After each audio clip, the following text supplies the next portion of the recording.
Marc Márquez, often criticised for some of his antics out on circuit. Well, he was the victim there, wasn't he, you have to say. Marc was coming through turn number 12, the third gear Saxon curve, and right ahead of him, with nowhere to go, Marco Bezzecchi just rolled out of it. He was coming back into the pits, and the stewards are going to have a look at that one. Yeah, I mean, I'm sure Marco Bezzecchi will probably get a warning for that one, maybe a little slap on the wrist, because that could have been ugly as well. There was nothing that Marc Márquez could do. Bezzecchi wants to come into the pit lane here, but he just closed the throttle. He looks over his left shoulder, and Marquez directly behind him, just inches away, just clatters into the back of him. So that was the incident involving Bezzecchi and Marquez, and that's got a conduct warning, as we thought it would do.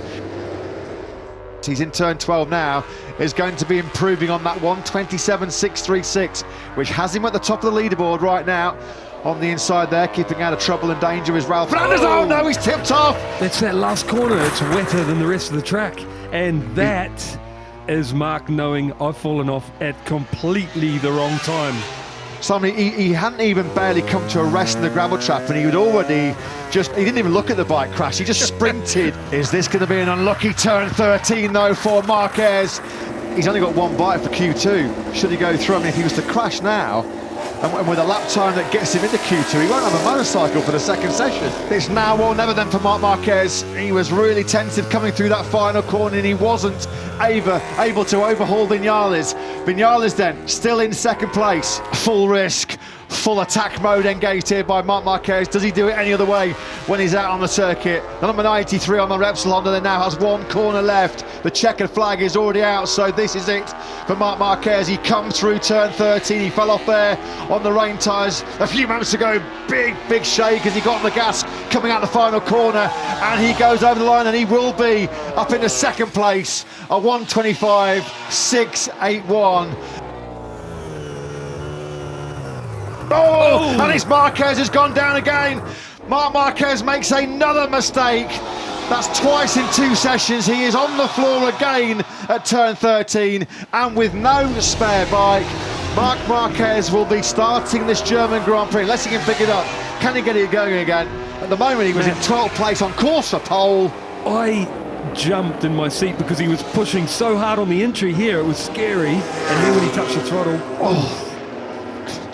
over the handlebars he goes. We talked, didn't we, about how slippery and slick it was on the gas coming out of turn 13. On the rain tyres in Q1, it was tipping in, but he lost control of his Repsol Honda. This time around, on that slick, just a little damp patch. This doesn't look good, does it? What's that, an ankle or something, is it? Ankle or foot? And he's still determined to, he's in a hurry. He's hoping his other bike is usable.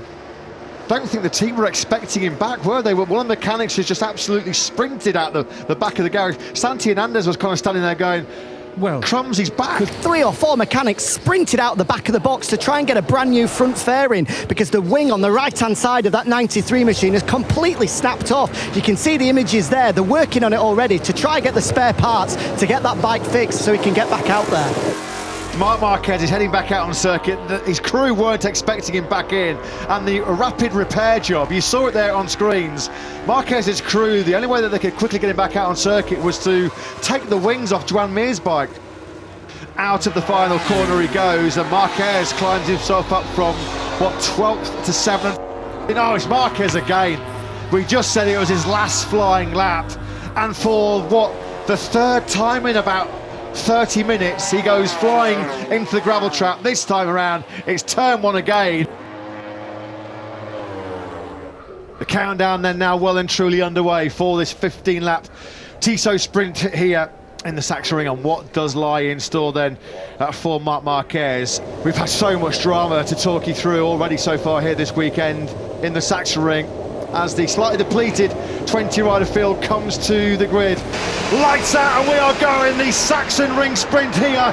Marc Márquez up 1 place. He went around the outside of the first corner as he desperately tries to make progress. He's also picked up one of the Pramac Ducatis as the other Jorge Martin gets involved with Marco Bezzecchi. They're 3 abreast there into turn 4. Binder also got past Marc Márquez in that, up into 5th place. Oh, Marc Márquez outbreaks himself. Yeah, he's gone really, really wide, hasn't he, there into that first corner. It's been scrappy as Marc Márquez desperately tries to go with this lead group. He's on the ragged edge, he's on the limit as always, already on the floor 4 times so far this weekend. It's been a shocking sprint for Marc Márquez so far. He lost out to his brother on the previous lap. He's now dropped back by Bastianini. Marc Márquez out of the points. We have to drop all the way back down to 10th place to find Marc Márquez, who's having a pretty good tussle at the moment with the likes of Aleix Espargaro, Fabio Di Giannantonio, of course 10th. Way out wide. Yeah, he's gone wide there. Aleix Espargaro comes through. A miserable day, a miserable weekend for Marc Márquez. He takes the checkered flag. P nowhere really, 11th, no points in that sprint for Marquez. What is going through the mind of this man who has been well and truly, in sprint terms, dethroned here, hasn't he, as the king of the Saxory? It's everything about mental game, mental side.